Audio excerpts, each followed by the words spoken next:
Mois de juillet, mois de l'intelligence artificielle à Bénin Excellence. Et c'est dans ce cadre que nous sommes là ce matin pour le spécial numéro du magazine L'Invité portant sur les perceptions sociologiques de l'intelligence artificielle. Mesdames, Mesdemoiselles et Messieurs, bonjour. Bonjour et merci de prendre une fois encore le rendez-vous dans cette belle salle de la bibliothèque Bénin Excellence de Calavi pour votre magazine préféré, L'Invité. Et ce matin, comme nous savons si bien le faire, nous allons recevoir pour vous des personnalités, des personnes qui s'y connaissent vraiment et qui vont vous apporter les informations nécessaires en matière d'intelligence artificielle pour peut-être limiter les préjugés que nous avons de l'intelligence artificielle. Ce matin, je ne serai pas seule, je serai avec mon cavalier du moment, Monsieur Gambiala Jospin, que je vous prie d'applaudir très fort pour l'introduire. Jospin, bonjour. Bonjour Tata Larissa. Et bonjour ce cher matin, public. Ça va très bien. Et vous? Alors, ça va. Un peu fatigué? Ça va.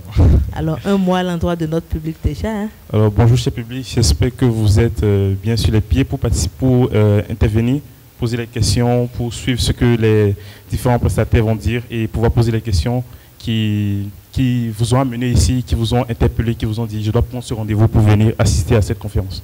Merci. Merci. Sous vos applaudissements, s'il vous plaît. Et sans plus tarder, nous allons recevoir ici les panélistes, n'est-ce pas? Alors, nous allons commencer. On a 3 panélistes de haut niveau. Élève ingénieur à l'École nationale supérieure d'ingénieurs de Limoges, en France actuellement. Il faut dire que Justin a déjà fait son expérience également au laboratoire de Bénin Excellence en intelligence artificielle. Tout à fait. Et donc, il pourra nous parler de ce qu'il pense, ou bien de la différence, ce qu'il remarque comme différent et entre ce qui se fait au Bénin et ce qui se fait là-bas. C'est bien ça? Exactement. Justin est d'ailleurs le deuxième participant à la première édition de l'EIA 2021 du coup, et il est aussi formateur actuellement. Merci. Alors, Justin. Bonjour tout le monde. Bonjour. Et avant tout, je devrais d'abord remercier Madame Larissa Padonou et son co-animateur, Monsieur Jospin Gambiala, de m'avoir permis d'être ici devant vous pour vous entretenir sur ce important sujet. Allez, merci à tous. Merci. Sous vos applaudissements, s'il vous plaît. Alors, Jospin. Oui, nous allons passer à un autre poids lourd de cette présentation, Monsieur Thiam Yag. Alors, il est ingénieur en ML, en machine learning à Deliveroo à Londres, en Angleterre.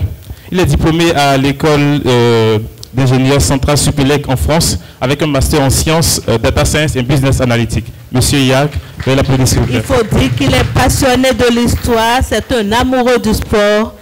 Sous vos applaudissements, s'il vous plaît. Alors, un mot, Monsieur Yag, à l'endroit du public. Oui, bonjour. Bonjour à tous. Merci Larissa pour l'invitation. Je suis très ravi d'être aujourd'hui en votre présence pour discuter des sujets d'intelligence artificielle et j'espère qu'on va passer un bon moment ensemble aujourd'hui. Bien sûr. Merci à vous. Sous vos applaudissements, s'il vous plaît. Celui que nous allons recevoir à présent est artiste et scientifique de l'Université de Montréal au Canada. C'est un passionné de la Vierge Marie et de l'anatomie. Il nous dira peut-être pourquoi tout à l'heure. Nous allons recevoir avec des applaudissements bien nourris Monsieur François-Joseph Lapointe. Sous vos applaudissements, s'il vous plaît.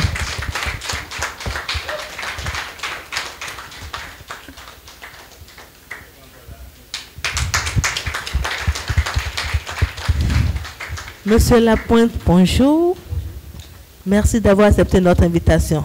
Merci à vous, merci Larissa, merci Jospin de m'avoir invité. Ça me fait très plaisir d'être ici et j'ai hâte de répondre à vos questions. Plaisir partagé. Un mot à l'endroit de ce charmant public. Eh bien, ce public est très nombreux. Je pensais qu'il y aurait 5 personnes, mais je crois que vous êtes 5 fois 10 ou fois 20 peut-être, au moins une centaine de personnes. Donc, j'espère aussi que vous allez être intéressés et que vous n'hésiterez pas à nous poser des questions. Merci. Sous vos applaudissements, s'il vous plaît. Alors, nous sommes là pour parler des perceptions sociologiques de l'intelligence artificielle. Et pendant que nous étions en train de préparer ce numéro, nous avons promené notre micro pour recueillir les avis des uns et des autres sur l'intelligence artificielle. Alors, si la technique est prête, nous allons suivre l'élément. Merci.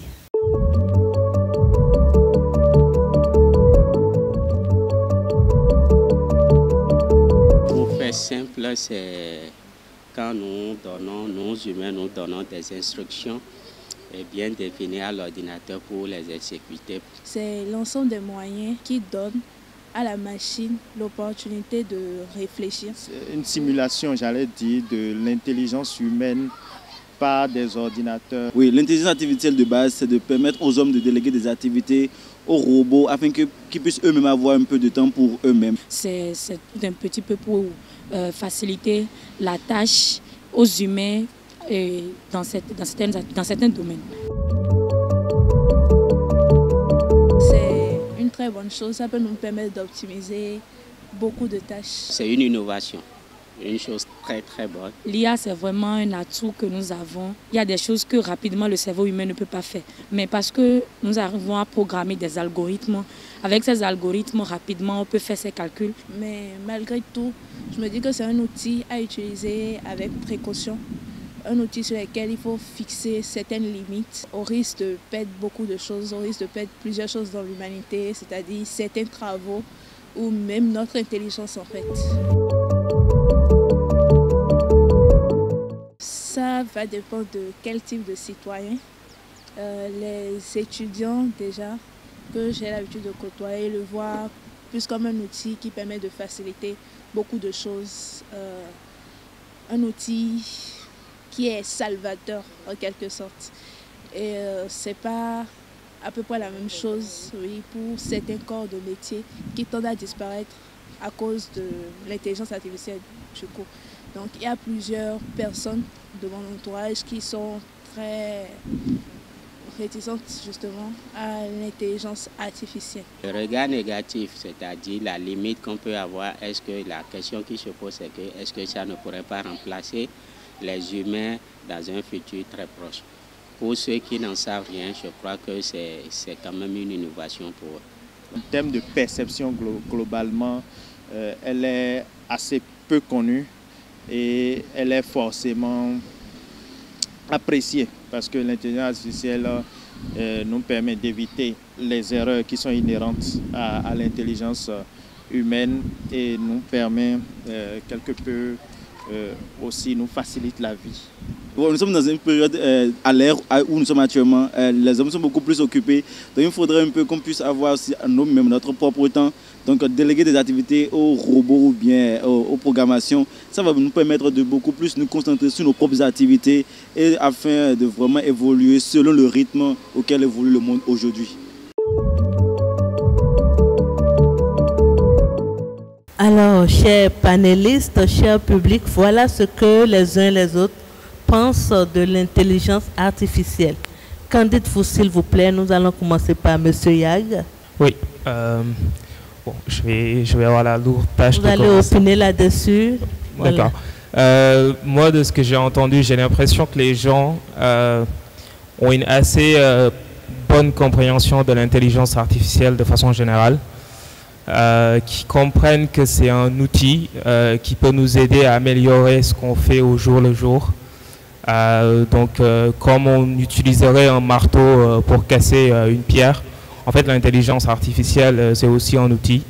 Mais ce qui me semble aussi que les gens sont appréhensifs dans le sens où ils pensent que l'intelligence artificielle peut nuire d'une certaine façon. Donc, il y a une certaine peur par rapport à l'intelligence artificielle qui peut se comprendre.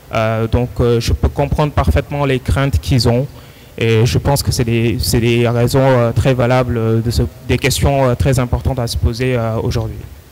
Merci à vous, M. Yag. M. Lapointe. Avant de définir l'intelligence artificielle, peut-être définir l'intelligence ou l'intelligence naturelle, si vous voulez. Si vous ouvrez un dictionnaire, vous allez avoir la définition suivante. C'est la faculté de comprendre et de connaître. Point. C'est Tout simple, l'intelligence, c'est comprendre et connaître un sujet. Dans certains cas, on ajoute même capacité d'adaptation. Donc, face à un nouveau problème, comment une personne dotée d'un raisonnement intelligent peut être capable de répondre à ces nouveaux phénomènes, des nouvelles problématiques auxquelles elle n'a pas été en face dans son passé.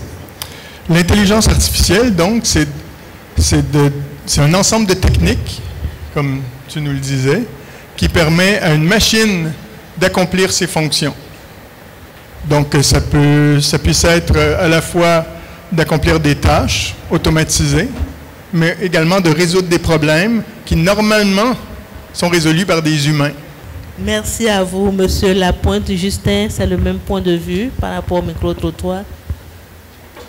Oui, en effet, je pense que, en général, le point de vue de ceux qui sont passés au niveau du micro-trottoir, le point de vue est globalement ce qu'il est de l'intelligence artificielle.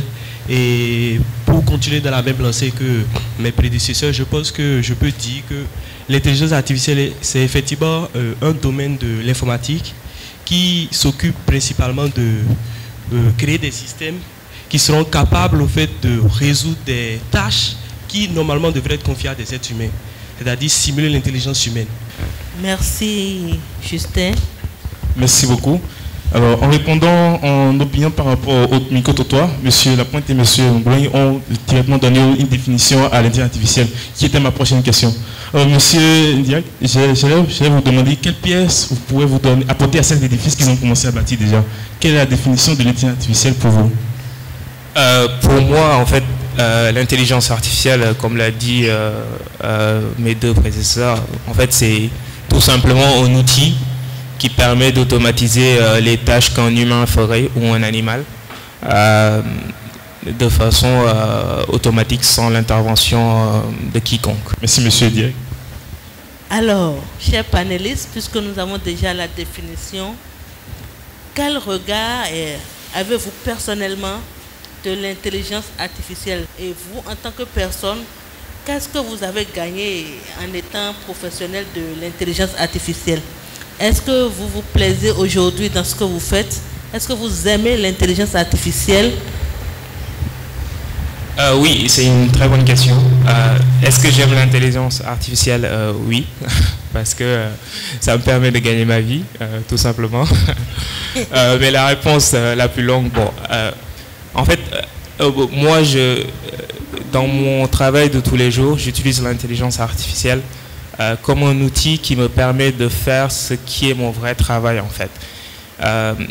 Je vois pas ça comme je vois l'intelligence artificielle comme un autre outil que j'ai à ma disposition, peut-être une calculatrice.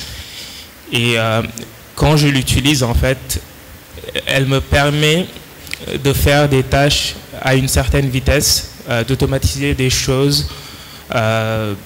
Et du coup, c'est comme si on avait un outil magique. C'est pas du tout magique, il faut beaucoup de temps pour pouvoir l'utiliser et comprendre comment l'utiliser dans les bonnes conditions. Mais vous pouvez le voir comme le parallèle avec la calculatrice, en fait. Si vous devez résoudre des équations sans une calculatrice, vous allez y passer beaucoup de temps et probablement vous pourrez faire énormément d'erreurs qui ne sont pas dues à vos incompétences, mais juste peut-être à la fatigue. De la même manière, quand vous utilisez l'intelligence artificielle pour résoudre certains problèmes métiers, donc qui ont un impact business sur les choses, l'intelligence artificielle vous permet parfois d'aller plus vite et d'être plus précis et de consacrer son temps en fait sur les choses qui sont les plus importantes. Donc pour interpréter par exemple les résultats que vous produisez à partir de l'intelligence artificielle et discuter avec les humains qui vont utiliser les résultats de ce que vous produisez par exemple. Merci. Alors Monsieur Lapointe, quelles sont les applications ou développements qui vous passionnent le plus en intelligence artificielle? Tout ce qui fait référence à l'IA générative, donc l'intelligence qui permet de générer des textes. Dans mon cas, dans ma pratique artistique, c'est surtout générer des images. J'avais une intervention à l'école d'été en intelligence artificielle qui parlait d'art algorithmique et d'esthétique. Autrement dit, la question subversive que j'aimais poser, c'est est-ce qu'un jour l'intelligence artificielle peut remplacer un peintre, un poète, un chorégraphe, un musicien. Il y a plusieurs tentatives de le faire dans le domaine, des fois qui fonctionnent très bien. J'ai donné comme challenge aux étudiants de générer des images par intelligence artificielle et les résultats sont fascinants. Surtout la rapidité. Si on demande à un peintre de faire une toile, ça peut lui prendre des semaines. L'intelligence artificielle, en quelques secondes, peut nous générer des images simplement à partir d'une requête qu'on inscrit sur ordinateur. Par contre, et c'est le bémol que j'ose ajouter, il ne faut pas oublier que derrière toute intelligence artificielle, il y a des humains, ceux qui ont codé l'intelligence artificielle et ceux qui l'utilisent par la suite. Donc, les ingénieurs, les informaticiens sont les experts pour coder l'intelligence artificielle, mais les utilisateurs, qu'ils soient des artistes, des étudiants qui veulent utiliser ChatGPT pour produire un texte, ben, il faut dire à l'intelligence artificielle quoi générer. Et c'est là, pour moi, qui est la part d'humanité qui reste encore, la part de créativité. Si j'écris « génère-moi une image », c'est l'exemple que j'ai donné aux étudiants, « génère-moi une image de femmes à Cotonou qui vendent des tomates au marché », ben, il va aller chercher dans une base de données des femmes qui vendent des tomates au marché, il va reproduire exactement la même chose. Il n'y aura pas de nouveauté. Par contre, si je lui dis « génère des femmes qui vendent des tomates au marché de couleurs fluorescentes », vous ne verrez jamais ça dans une banque de données qui est basée sur des véritables photos. Et là, l'intelligence artificielle va avoir compris « ah, fluorescence, voici quelle est la couleur que je vais utiliser », et tout d'un coup, on va avoir une image qui va être futuriste. Ça, l'IA ne peut pas y penser par elle-même. C'est un humain qui a eu cette idée de faire quelque chose qui... Il y a toujours l'humain derrière. Toujours. Merci à vous, Monsieur Lapointe. Alors, Monsieur Justin, votre passion pour l'intelligence artificielle, vous avez été lauréat de l'EIA 2022, si je ne me trompe, c'est bien ça? 2021. 2021, la première promotion. Voilà. Vous avez poursuivi au laboratoire d'intelligence artificielle à la bibliothèque Bénin Excellence de Godomé. Aujourd'hui, vous êtes aux études en France. Alors, dites-nous, pourquoi cette passion pour l'intelligence artificielle?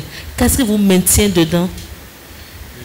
De base, je dirais que moi, j'étais personnellement passionné par le domaine de la robotique, de la mécatronique. Je ne sais pas si le public comprend ce que je veux dire par robotique, mécatronique, mais je vais quand même me permettre de le définir. Quand je dis mécatronique, c'est un grand mot, mécatronique. Ça vient de mécanique, électronique, informatique. Et il y a à côté l'automatisme. Donc ces quatre domaines-là, vous considérez des cercles. Je mets mécanique, informatique, électronique et automatisme. Donc ces quatre domaines-là, vous considérez des cercles. Je mets mécanique, informatique, électronique et automatisme. Ces quatre domaines-là se chevauchent et donnent la mécatronique au centre. Donc la mécatronique, c'est un peu la synergie de ces quatre domaines-là. Et donc c'est un domaine dans lequel on réalise des systèmes capables au fait de, comment je vais dire, d'interagir au fait dans le monde réel au fait. Moi, j'étais personnellement passionné par ce domaine-là. Et l'intelligence artificielle, c'est un apport majeur au fait dans ce domaine, dans la mesure où, en industrie, si vous voyez un robot en train de peut-être de trier des objets, ce robot-là ne va jamais prendre en considération les êtres humains qui sont autour. Mais grâce à l'intelligence artificielle, ce robot-là est en mesure d'identifier l'être humain et en mesure d'éviter de faire du mal à l'être humain. On parle de robots collaboratifs. Je ne sais pas si vous voyez un peu. Donc pour moi, l'intelligence artificielle, c'est vraiment un plus. C'est ce qui fait que je suis personnellement attiré au fait par ce domaine-là. C'est la raison pour laquelle j'ai décidé de continuer dans cette lancée. D'accord. Et nous vous souhaitons beaucoup de courage pour la suite. Ok. Alors, après avoir pris votre point de vue par l'intelligence artificielle et celui du public qu'on a sélectionné, ce public qui, pour moi, n'est peut-être pas forcément un échantillon vraiment représentatif du point de vue général, puisqu'ils étaient tous unanimes sur le fait que c'est une chose de bien, une chose bénéfique, qui n'ont pas soulevé de points négatifs. Alors, j'aimerais savoir, dans votre entourage, dans votre milieu que vous côtoyez généralement, aussi bien dans la vie de tous les jours que dans votre milieu de travail, que pensent les gens de l'intelligence artificielle à l'heure actuelle? Pour moi, beaucoup de personnes disent que ça va envoyer des gens au chômage. Est-ce que pour vous, c'est... Il y a pas mal de personnes qui le disent. Est-ce que pour vous, c'est bien le cas? Est-ce que, à part ceux qui sont aujourd'hui les mentors de l'intelligence artificielle ou ceux qui utilisent l'intelligence artificielle, tout le reste sera, pour nombre d'entre eux, au chômage? Merci. Non, je ne pense pas. Pour la simple raison, je reviens sur ça, je l'ai dit plusieurs fois, mais pour la simple raison que l'intelligence artificielle, c'est un outil. Et en fait, personnellement, je pense que les gens ont peur parce qu'ils ne comprennent pas comment ils peuvent utiliser l'intelligence artificielle dans ce qu'ils font. À mon avis, en fait, c'est une crainte qui est réelle parce qu'on peut se dire, en fait, on n'a pas tous peut-être le temps à consacrer pour essayer de comprendre comment on peut utiliser l'intelligence artificielle dans ce qu'on fait tous les jours.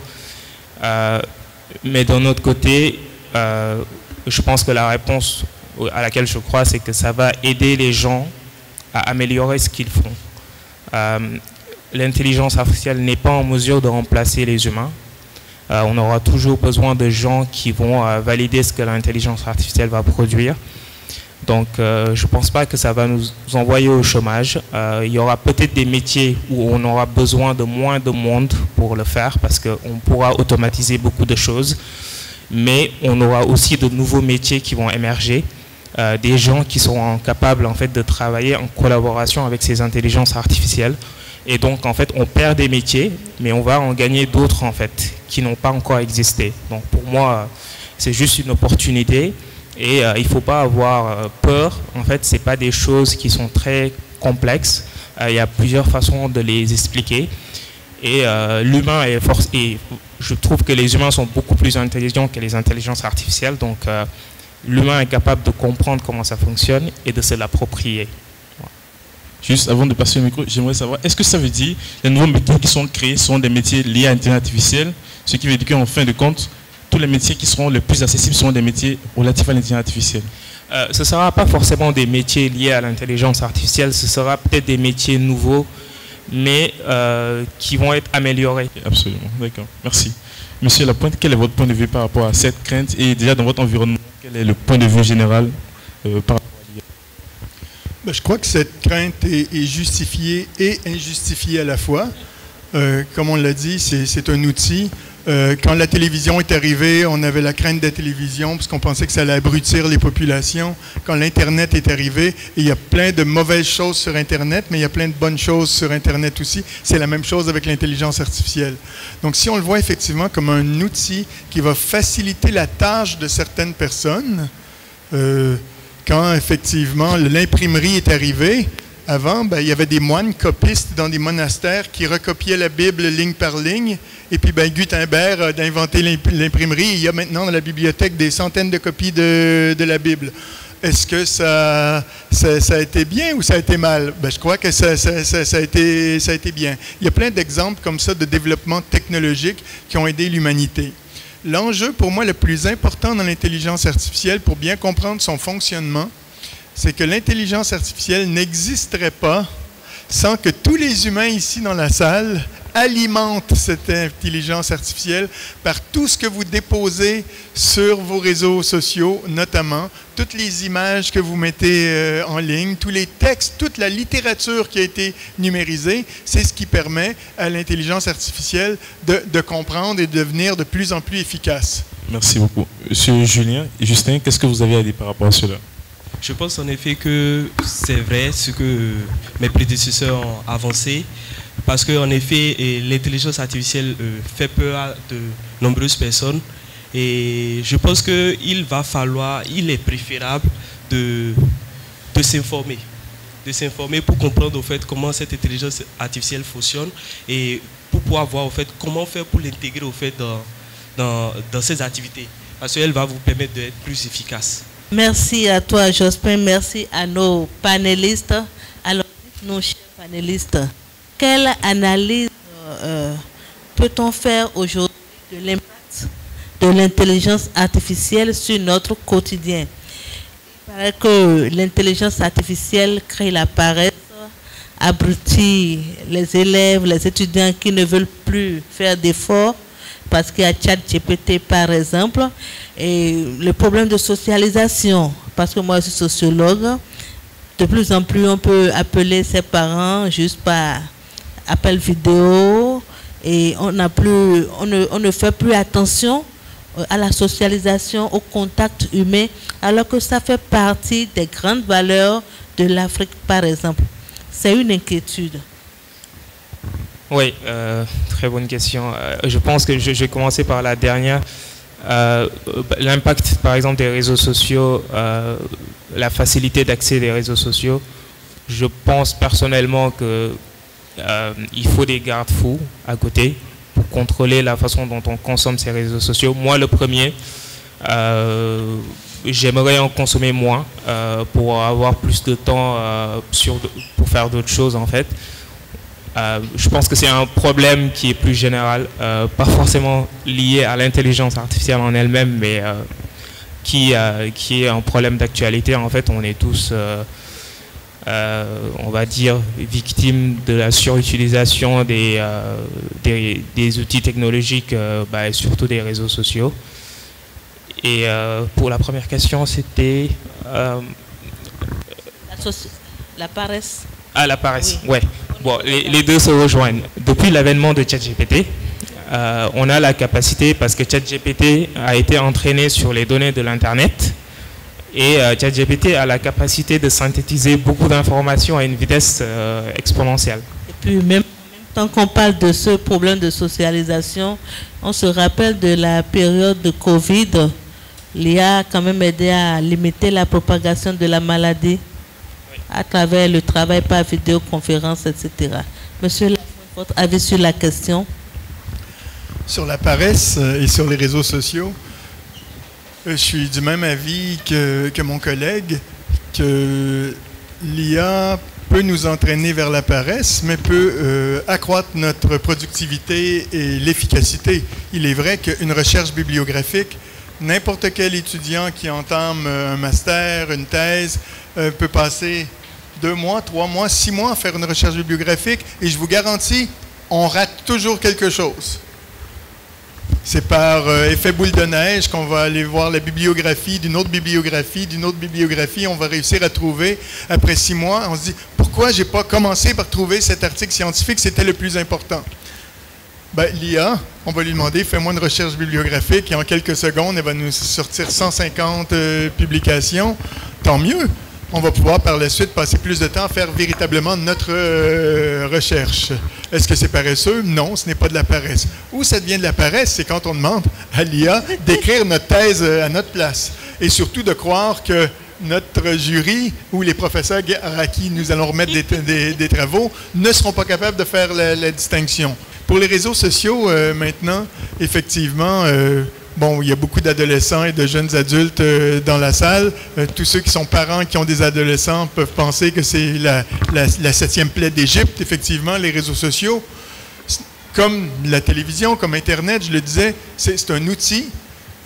Ce qu'il faut peut-être rappeler aux utilisateurs, c'est que c'est une intelligence artificielle. Les algorithmes qui sont derrière ces réseaux sociaux-là, leur seule fonction, c'est de vous maintenir accro aux réseaux sociaux en vous montrant du contenu qui vous intéresse. Donc, je n'ai pas besoin de savoir comment construire une voiture pour conduire une voiture. Je n'ai pas besoin de savoir coder de l'IA pour utiliser l'IA, mais je dois quand même être conscient que ça nous maintient dans cette bulle qui, des fois, n'est pas toujours saine, peut amener des propos malsains, et que c'est uniquement des humains qui ont codé ces algorithmes-là pour nous forcer à rester longtemps sur les réseaux sociaux. Donc, avoir une hygiène numérique personnelle qui met un temps d'écran, qui peut-être une journée par semaine nous empêche de l'utiliser et d'aller à la bibliothèque comme ici et de lire des vrais livres,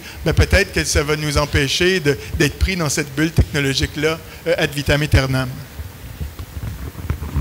Avoir une hygiène numérique personnelle, j'ai retenu ça et je pense que c'est très important. Justin, votre point de vue sur la question? Est-ce que vous pensez que ça vous rend paresseux personnellement? Je pense que mes prédécesseurs ont commencé dans la bonne lancée et je vais essayer de continuer en faisant de même. En effet, il faut vraiment faire très attention aux réseaux sociaux parce que derrière, ce sont des gens qui ont fait des diplômes pour coder cela. C'est-à-dire, eux sont là seulement pour faire en sorte que vous soyez toujours sur votre téléphone. C'est leur objectif. C'est commercial. Oui, c'est commercial. On peut dire que c'est commercial, publicitaire. Voilà, publicitaire aussi. Ça vous permet de voir beaucoup de pubs, de dire ah oui, ceci est là, j'irai acheter peut-être ceci, il y a telle promotion, et ainsi de suite. Et donc, l'objectif, c'est de s'enrichir de l'autre côté. Donc, il va falloir que vous, en tant qu'utilisateur, vous fassiez très attention en fait, face à vos téléphones portables, face aux réseaux sociaux. Et moi, je pense qu'il faut aussi en tirer un bon profit, comme le disait Monsieur Thiam. C'est que, par exemple, avec ChatGPT, moi, par exemple, si je ne comprends pas un sujet, je demande à ChatGPT, ce sujet-là, j'aimerais que tu me cites, au fait, les grands points qu'il faut que je comprenne, il faut que je maîtrise, pour pouvoir, au fait, pouvoir spéculer sur le sujet. Et donc, avec ChatGPT, vous avez, au fait, une liste de points clés que vous devrez aborder, que vous devrez comprendre. Ça, c'est un atout majeur. Et moi, je pense qu'il va falloir en fait chercher à tirer à chaque fois du profit de ce que vous avez devant vous et ne pas se laisser conduire au fait. C'est un peu ça. Merci, Justin. Bon, moi, j'aimerais faire un petit récap qui est de réinventer le modèle d'utilisation de l'outil numérique pour ne pas tomber dans l'abus. C'est globalement ça aussi ce qu'il faut tirer de ça. Alors, j'aimerais demander alors quelle aptitude il faut développer, quelle aptitude adopter aujourd'hui pour bénéficier des atouts de l'intelligence artificielle et aussi sans porter atteinte aux valeurs humaines. Oui, déjà il faut, comme c'est un outil, il faut surtout pas l'utiliser pour faire du mal. Et je pense que c'est la responsabilité de tout un chacun de savoir en fait comme on est jugé sur d'autres choses. Là aussi, en fait, on a la responsabilité de ne pas utiliser cet outil à des fins sombres. Pour moi, l'attitude à avoir, c'est d'être curieux, d'aller s'informer, se documenter. On peut être surpris sur la façon dont on peut s'en servir dans n'importe quel domaine. Aujourd'hui, dans n'importe quel domaine, on peut trouver des applications de l'intelligence artificielle qui peuvent nous aider à optimiser ce qu'on fait au jour le jour. Et un autre point qui est quand même très important et qui, pour moi, concerne les ingénieurs qui développent ces modèles. Je pense qu'ils ont aussi une part de responsabilité sur la façon dont ces modèles sont calibrés et en fait l'information aussi qu'il faut sortir. Il peut être difficile en fait de créer un outil et d'assurer en fait que cet outil va être utilisé seulement en bien. C'est impossible de faire ça. Mais par contre, on peut informer les gens sur les problèmes, sur les biais qui viennent avec cet outil. Tout à l'heure, François a parlé des biais qui existent dans l'entraînement de ces modèles. En fait, c'est de la responsabilité aussi des gens qui créent ces algorithmes de communiquer sur ces biais pour que les gens qui les utilisent, ils les utilisent en ayant toute conscience des limitations de ces outils. Alors, monsieur Lapointe, j'aimerais savoir quelle est l'implication, comment est-ce que les jeunes ingénieurs d'aujourd'hui, ceux qui développent ces intelligences artificielles, doivent agir pour respecter l'aspect éthique et sociologique dont on parlait justement. C'est un des aspects les plus importants, l'éthique. D'ailleurs, je ne me rappelle plus en quelle année, il y a quelques années, il y a la Déclaration de Montréal sur l'intelligence artificielle qui a réuni des chercheurs, des philosophes, des ingénieurs de partout dans le monde qui se sont dit « ça va un peu trop vite ». Le but d'une compagnie, naturellement, c'est d'être rentable. Donc, si on crée un nouveau réseau social qui rend les gens encore plus accros et qui nous permet de vendre encore plus de pubs et que nos actionnaires sont encore plus riches, ben, on s'en fout un peu de l'éthique. Donc, et l'humain va être mis de côté. Donc, toutes ces questions éthiques-là, c'est la responsabilité des ingénieurs, c'est la responsabilité des informaticiens qui font les codes, mais c'est aussi la responsabilité organisationnelle des compagnies. Il y a un aspect dont on oublie souvent de parler quand on parle des crises planétaires mondiales. Vous savez que la plus importante, c'est certainement la crise du dérèglement climatique. et qu'à chaque fois qu'on utilise, comme chacun d'entre nous, notre téléphone, eh bien, on contribue au réchauffement climatique parce que l'intelligence artificielle, on a l'impression que tout est dans notre téléphone. C'est des banques de données, c'est des multi-ordinateurs qui sont en cluster qui ont besoin d'être constamment alimentés et refroidis. Donc, la crise climatique est associée avec l'intelligence artificielle parce que les gens vont en faire une utilisation de plus en plus poussée.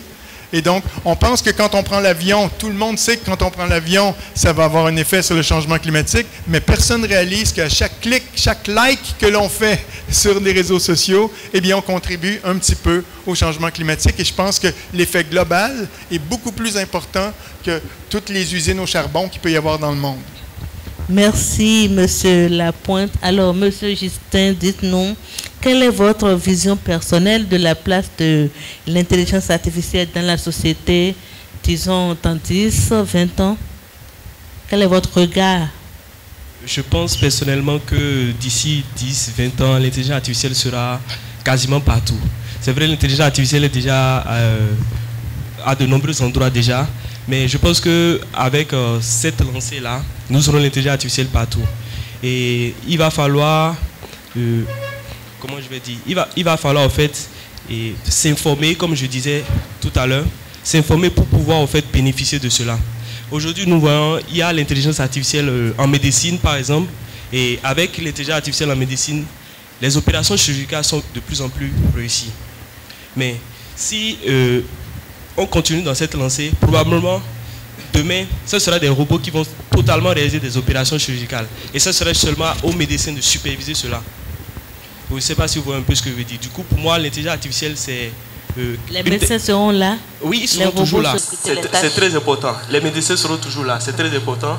Parce que, comme le monsieur le disait, et monsieur Lapointe le disait tout à l'heure, il y a des biais toujours. Toujours des biais que les programmeurs cherchent toujours à corriger. Et du coup, s'il n'y a pas un superviseur, un agent, on risque de conduire à notre pète, au fait.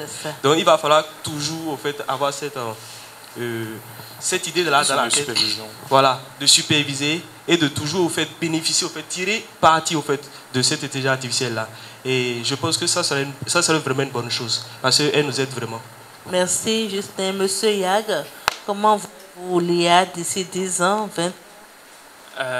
Est-ce que tout le monde aurait déjà accepté s'adapter à ça?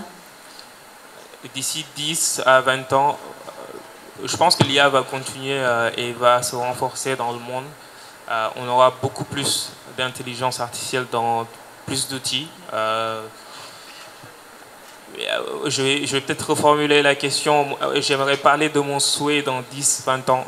Je souhaiterais que en Afrique, par exemple, nos langues locales soient beaucoup plus accessibles dans les outils comme ChatGPT.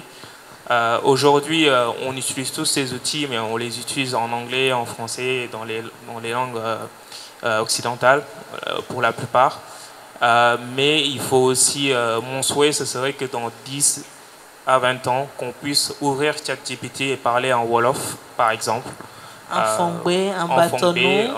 Voilà, ce serait génial pour moi. Ce serait, en tout cas, ça permettrait à une plus large, des populations qui n'ont aujourd'hui pas accès à ces outils, de pouvoir en bénéficier et de l'utiliser, en fait, de potentiellement créer des cas d'usage de ces intelligences artificielles avec ces outils.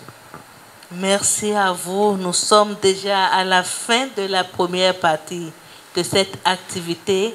Et comme vous le savez, à Bénin Excellence, nous avons plusieurs catégories d'ouvrages très intéressants. Nous avons plus de 60 000 livres mis à votre disposition, soit pour des consultations sur place, soit pour la possibilité de prêt. Et nous avons également des ouvrages d'intelligence artificielle. Nous allons donc inviter respectueusement les panélistes à nous suivre vers la table de livres pour faire un choix.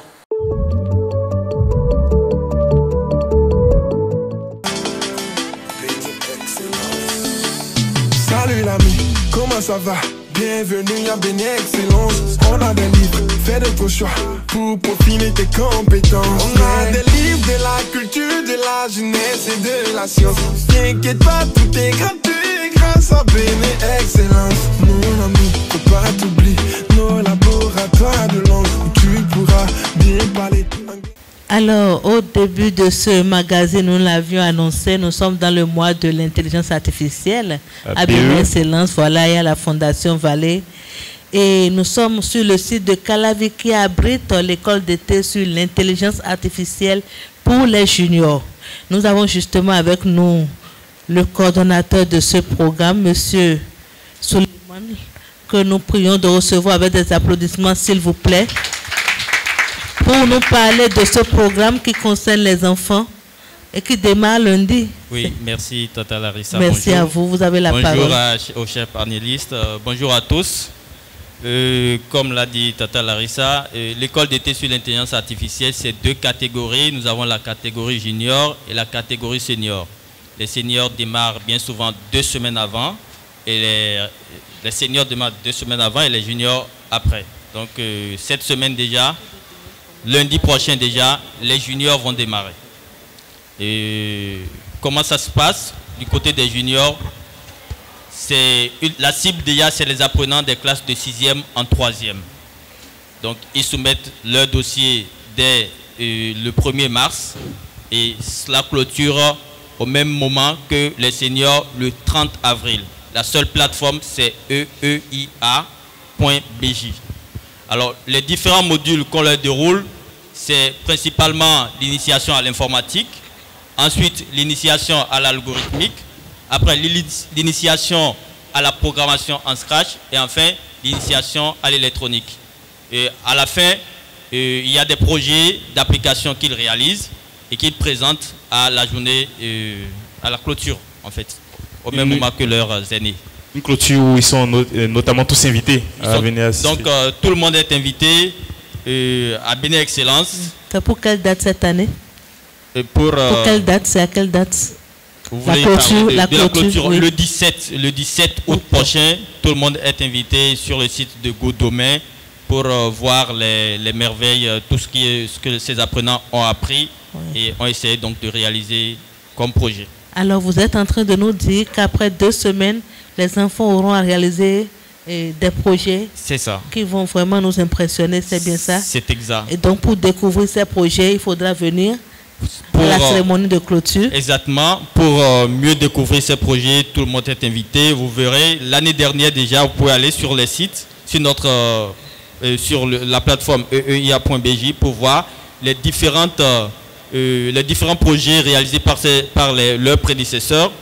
Et vous comprendrez un peu ce qui pourrait être nouvellement réalisé. Et c'est beaucoup plus en électronique, des petits robots que ces enfants auront à concevoir, à gérer, et vous verrez à peu près les différents projets.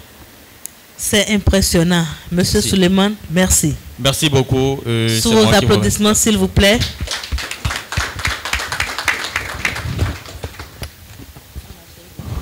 Alors, vous êtes rapproché de la table, vous avez eu le temps de voir un petit échantillon des livres d'intelligence artificielle qui est à BE. Vous avez fait la sélection, vous avez choisi un. Quel ce livre vous inspire en particulier? Vous pouvez montrer à la caméra, s'il vous plaît? Pourquoi vous avez choisi ce livre et ça vous inspire d'avoir ça dans nos rayons? Pour moi, déjà, je vais d'abord dire l'intitulé du livre, c'est L'intelligence artificielle en pratique avec Python, recherche, optimisation, apprentissage, de Hugues Bersini et Ken Alselman.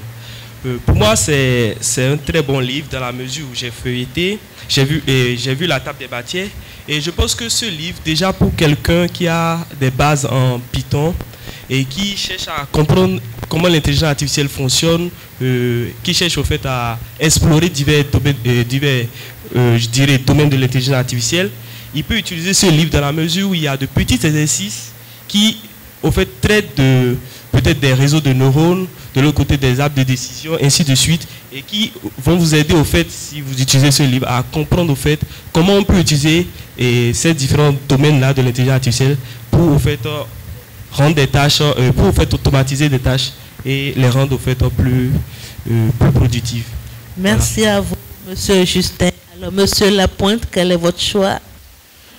Mon choix est ce livre qui s'intitule Contre-Atlas de l'intelligence artificielle.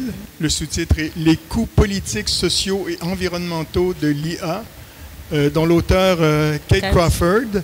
En fait, j'ai choisi ce livre-là parce que je n'avais pas mes lunettes et c'est celui pour lequel le titre était le plus gros. Mais une fois que j'ai mis mes lunettes et que j'ai lu le 4e de couverture, en fait, c'est pour Larissa que j'ai choisi ce livre. Kate Crawford est une sociologue qui inaugure en 2019 la chaire IA et justice sociale à l'École normale supérieure de Paris.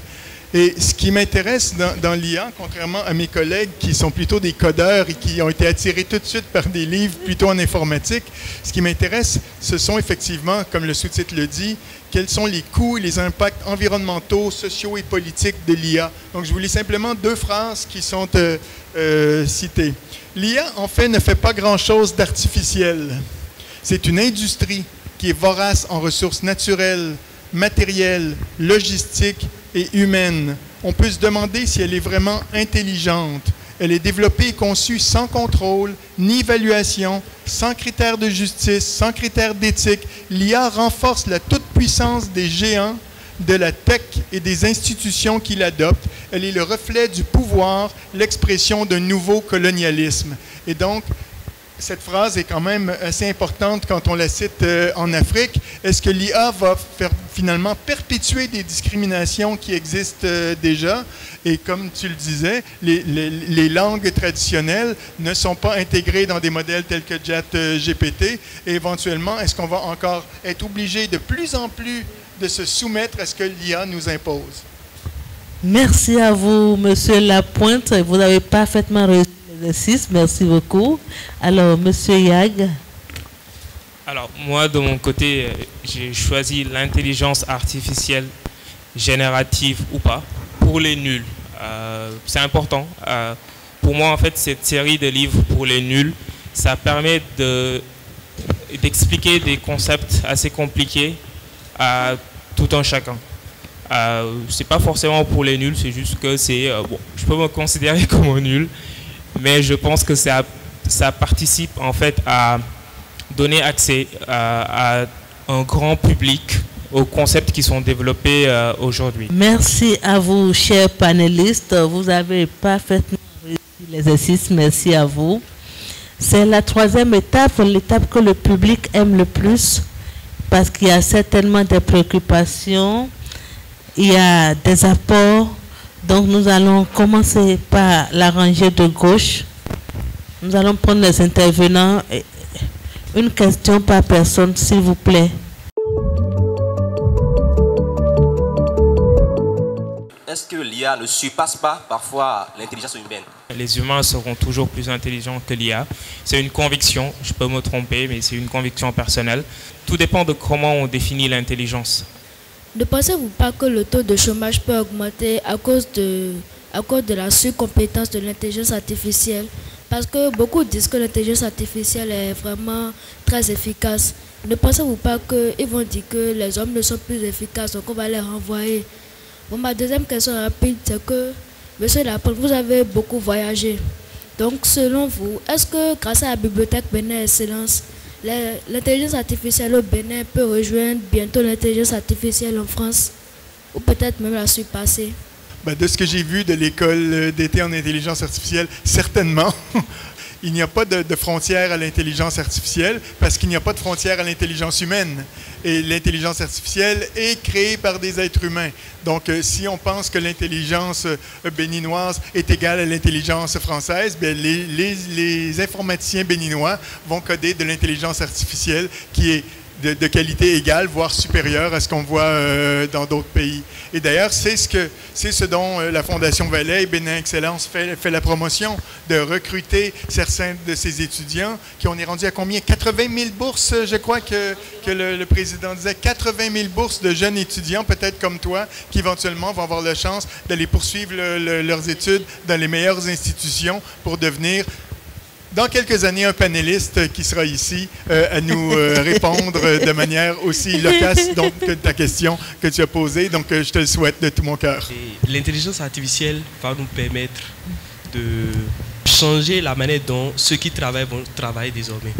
Et du coup, ces gens-là vont devoir faire des auto-formations. Moi, c'est une réflexion que j'ai. Vu que l'intelligence artificielle, comme l'a dit M. Justin, prendra la place de certaines tâches répétitives qu'effectuaient des humains, quel mot a-t-on à leur dire pour qu'ils ne désespèrent pas parce qu'ils vont vivre? Quel mot a-t-on à leur dire conformément au thème qu'est les perceptions sociologiques et les relations humaines? Quel est l'impact négatif? Comment résoudre cet impact négatif qu'a l'intelligence artificielle sur la sociologie, les discussions entre les êtres humains? Parce que si un chauffeur disparaît, qui n'a plus son boulot avec la voiture autonome, il n'y a plus de discussion entre celui qui prend, entre les relations humaines disparaissent. Donc, quelles sont les solutions à mettre en œuvre pour limiter cet impact-là? Merci. N'oublions pas que l'intelligence artificielle, ça reste une machine. Et dans des relations humaines, les notions d'empathie, de compassion, de bienveillance, un médecin qui va utiliser l'intelligence artificielle pour détecter un cancer, moi, je ne voudrais pas personnellement que ce soit un ordinateur qui me dise « Monsieur, vous avez le cancer, il vous reste 6 mois à vivre ». Il va avoir un médecin qui va recevoir ces informations-là, qui vont être peut-être beaucoup plus efficaces que ce que les radiologistes faisaient. Tant mieux, ça va permettre aux médecins de passer plus de temps de qualité avec les gens qui viennent, les patients qui viennent le rencontrer. Je ne sais pas comment c'est au Bénin. Oui, je le sais parce que M. Padonou a fait les statistiques. C'est 1,7 visites médicales en moyenne dans les établissements carcérales et 0,8 fois par année que vous avez la chance de voir un médecin. Pourquoi? Parce qu'ils sont débordés à écrire des rapports, à lire des trucs. Donc peut-être qu'en déléguant certaines de ces tâches-là à l'intelligence artificielle, il va avoir plus de temps justement pour les relations humaines. Donc moi, je pense que je suis positif par rapport à ça. L'IA ne va pas remplacer les humains et ne va certainement pas remplacer les relations humaines. On l'a vu justement alors qu'on était tous derrière des écrans pendant la pandémie. Tout ce qu'on voulait, c'est retourner en classe, pouvoir blaguer avec nos collègues et puis avoir non pas simplement une tête, mais aussi des jambes et un corps et avoir 3 dimensions plutôt que d'écraser en 2 dimensions sur un écran. Je crois que vos interventions nous ont suffisamment montré les atouts que représente l'intelligence artificielle. Ma question concerne en fait les dangers plutôt parce que c'est pas juste le chômage d'après moi la seule préoccupation. Depuis on parle des outils qui peuvent être contrôlés par l'humain. Mais en machine learning, il y a des humanoïdes par exemple. Il y a des outils qui ont été dotés de suffisamment de connaissances pour pouvoir se contrôler elles-mêmes et poser des actions. Du coup, est-ce que tout ça ne pourrait pas se retourner contre nous à un certain moment? En plus qu'il y a les cybercriminels. En effet, il faut savoir que ces grandes entreprises-là qui développent ces genres de robots ont aussi des ingénieurs qui travaillent sur ce côté-là. Et je pense que c'est une responsabilité partagée, je dirais, parce que dans la mesure où il y aura toujours des ingénieurs qui vont chercher à faire du mal et il y aura d'autres qui vont chercher à faire du bien. Alors, on va passer à une dernière question qui est l'étape de conseil. Oui, l'étape de conseil. J'aimerais avoir un conseil à l'endroit des personnes qui ont des préjugés sur l'intelligence artificielle, qui sont méfiées, qui ne perçoivent pas encore les avantages à l'heure d'aujourd'hui. Il faut s'informer. Moi, je suis convaincu que c'est accessible à tout le monde. On a tous l'intelligence de comprendre ce que ces machines font. Et si vous êtes dans une position où vous sentez que vous n'avez pas compris, c'est peut-être que l'explication n'est pas adaptée à ce que vous avez comme bagage et que, en fait, certainement l'explication n'est pas bien faite. Il ne faut pas se désespérer et aller chercher une autre explication qui est plus adaptée. Merci. Monsieur Mbouani, en quelques mots, qu'est-ce que vous pouvez rajouter à ce conseil? Je vais dans la même lancée. Il faut s'informer parce que pour moi, si on regarde un peu plus en arrière, le téléphone portable, beaucoup de gens étaient contre. Mais aujourd'hui, tout le monde utilise le téléphone portable au moins pour appeler un de ses proches. Et je pense que ça serait pareil avec l'intelligence artificielle. Du coup, pour moi, le mieux, c'est de vite s'informer pour pouvoir en fait, bénéficier le plus vite possible au fait de ces avantages-là que l'intelligence artificielle nous procure. Merci beaucoup. Alors, le mot de fin, nous serons avec M. Lapointe pour le mot de fin. Que dire d'autre que de répéter ce que mes collègues, bien sûr, l'information, l'éducation. Je pense qu'il est important d'avoir des préjugés et surtout rester critique par rapport à l'intelligence artificielle. Ça va résoudre des problèmes importants pour la société, mais elle peut perpétuer des biais et des discriminations. Et donc, rester éveillé et demander des compagnies, effectivement, d'essayer d'être plus transparents dans leurs algorithmes et leur utilisation et comment les intelligences artificielles ont été entraînées. Alors, nous sommes au thème de ce numéro.